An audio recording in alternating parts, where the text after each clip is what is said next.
Good morning, students. Today I am going to start with you the new concept of set. New concept of set, that is called subset of a set. A is a set which has element 1, 2, 3.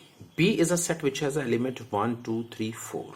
That means A is a part of B. That means every element of A is contained in B. Or you can say that B is a daughter element of A is a daughter element of B. That means B is a parent, A is a child. So under these circumstances, I can say that A is a subset of B. That means when every element of A is a part of B, then you can say A is a subset of B. Or A is contained in B. This is a symbol of subset. A is a subset of B. What it implies, if an element belongs to A, that element also belongs to B. For example, 1. 1 is a part of A, then 1 is also a part of B. If A is a subset of B and B is a subset of A, which implies both ways, both the elements are equal to each other. You can see an example. For example, if A is 1, 2, 3, there is a set another B. B is also 1, 2, 3. Then A and B are equal to each other and the entire A is a part of B and the entire B is a part of A. There are certain results. Number 1, every set is a subset of itself. If suppose A is equal to 1, 2, 3, this set is contained in itself. Therefore, we can say that every set is a part of itself.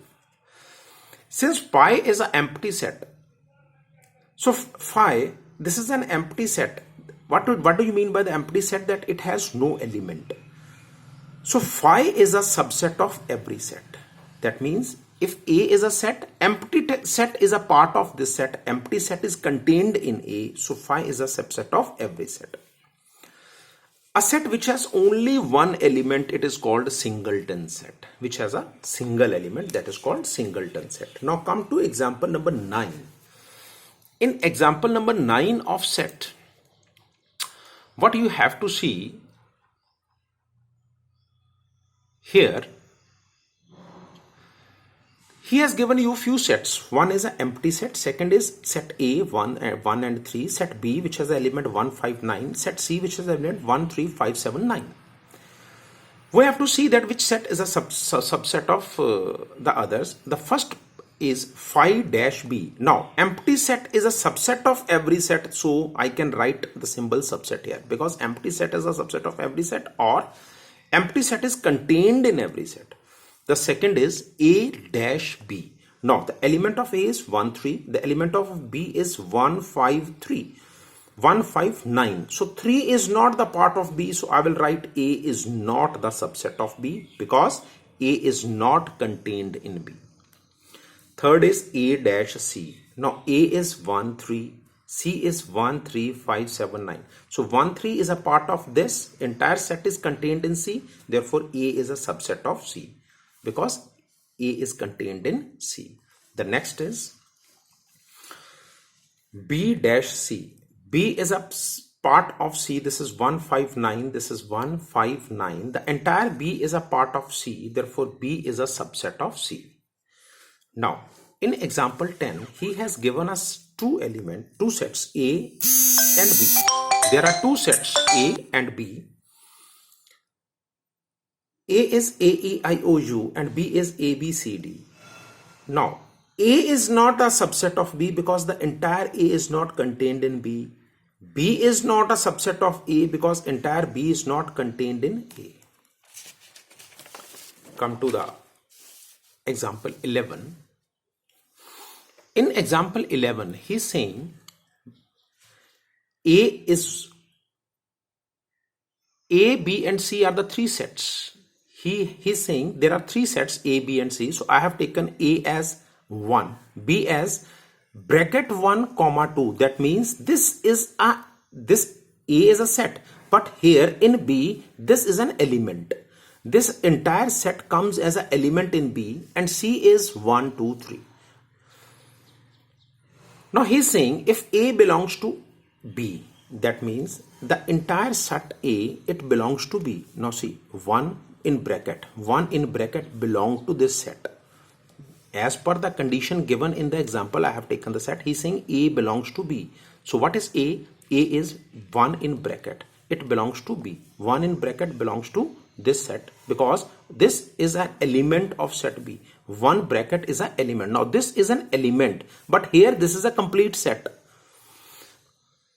And B is a part of C. That means, and B is a subset of C. Now see, the entire 2 elements, they are the part of the set. Bracket 1 comma 2, bracket 1 comma 2 comma 3. That means this is a part of this. So B is a part of C. B is a subset of C because entire B is contained in C.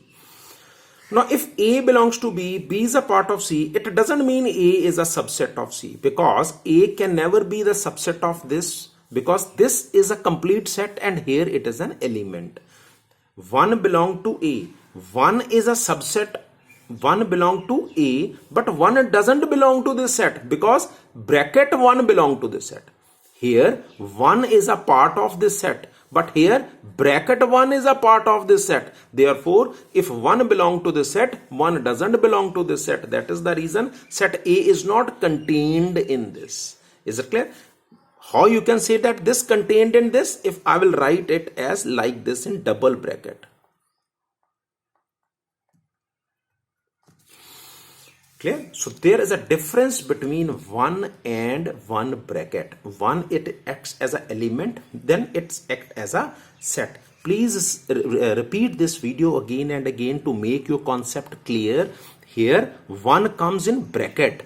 When 1 comes in bracket, it becomes set.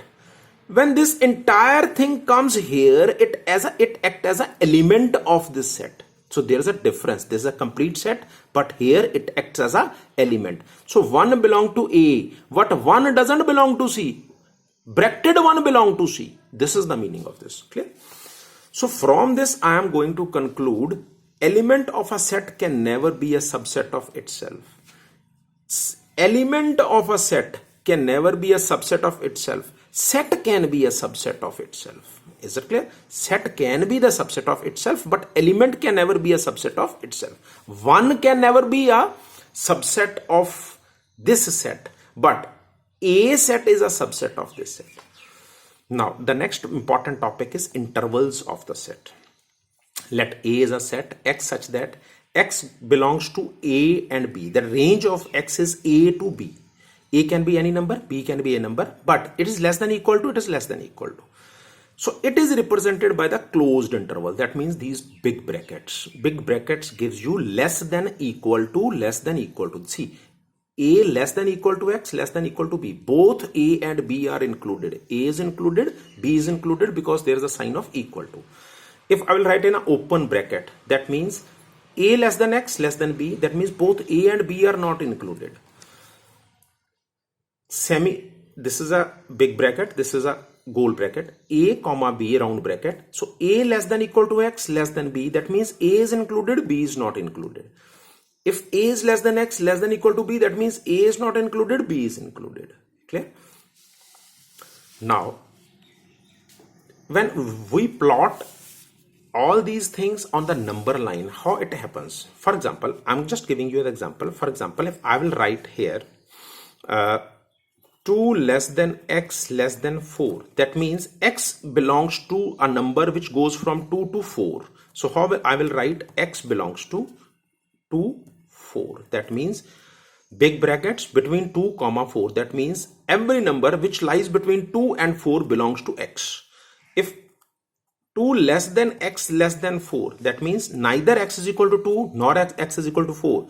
X might be is equal to 2.1 up to 3.9. So I will write X belongs to 2 comma 4. This is the meaning of this. Now plotation of the number line. When I will represent equal to sign, then it will be with the shaded circle. It will be with the shaded circle. X goes from A to B. A and B both are included. So I am going to shade A, I am going to shade B, as well as the number between A and B, because all the numbers are also included. Now, when I will represent A less than X less than B, that means X belongs to the number between A and B, but X is not equal to A and X is not equal to B. So I will put A as a unshaded circle. I will put P as an unshaded circle, but rest of the things will be shaded because X belongs to the numbers between these two, A and B. Now, A is a part of X is a part of B. That means X belongs to A. X equal to A, but X doesn't equal to B. So equal to A, that means shaded circle. Does not equal to B, that means unshaded circle, as well as the number between them I have to shade. In the same way, if A is less than X less than equal to B, X doesn't equal to A, X equal to B, as well as X belongs to the number between A and B. So A is unshaded circle, B is a shaded circle, and the entire line will be shaded because X belongs to this entire line. So do up to question number 7 of exercise. Tomorrow I will discuss how to write subset. How to write subset of a set. Subset of set. Okay, thank you.